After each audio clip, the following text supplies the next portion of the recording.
Hello everyone, welcome to the Redmen TV. I'm outside Anfield after Liverpool beat Burnley 2-1 in what was arguably the shittest game of football I've seen Liverpool win in a very long time. But the most important part of that sentence is the word win. I didn't dream it was possible, if I'm perfectly honest. With about 5 minutes to go at the end of the first half, we were we were tired, weren't we? We were genuinely tired, and I thought, we've got no right to get anything from this game because we don't look like we deserve it. It looked like an absolute carbon copy of the away game. They started brighter, they started more physically. People fusing flashes on me. They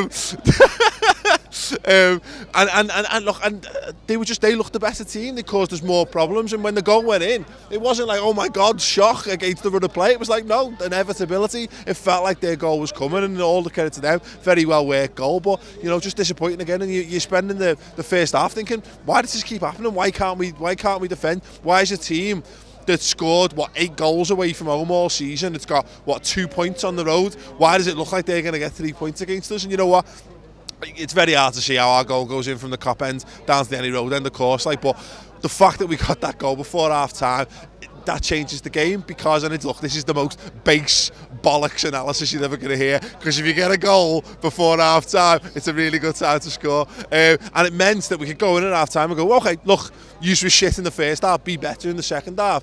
It's back to 0-0 as it were, and then you can go and get 3 points in this, and and we did, and we still weren't great in the second half by any stretch, but we caused more problems. We looked a little bit more threatening. I think Divock Origi had about 2 minutes where he looked like a half decent centre forward.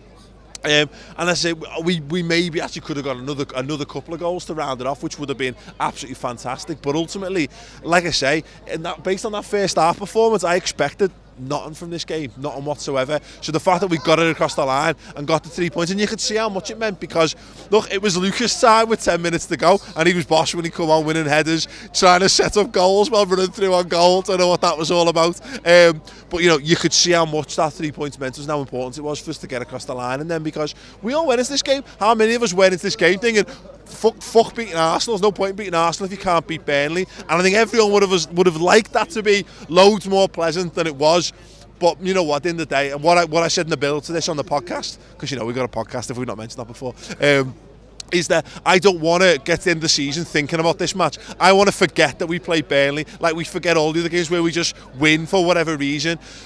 And we've done that. Hopefully what it means is we can kick on between now and the end of the season. We can start to dog games out. We can start to win it ugly a few more times, get a few more points on the board, and make the fight for top 4 competitive, make it interesting, get ourselves right in the mix, because loads of teams have got games to play and games in hand around us, but we're getting points on the board, puts the pressure on them to succeed, and that's the best possible position we can be in now, given the state we left ourselves in after January and whatever. So yeah, let us know your thoughts on the match in the comments below. Give this video a thumbs up because it makes me smile.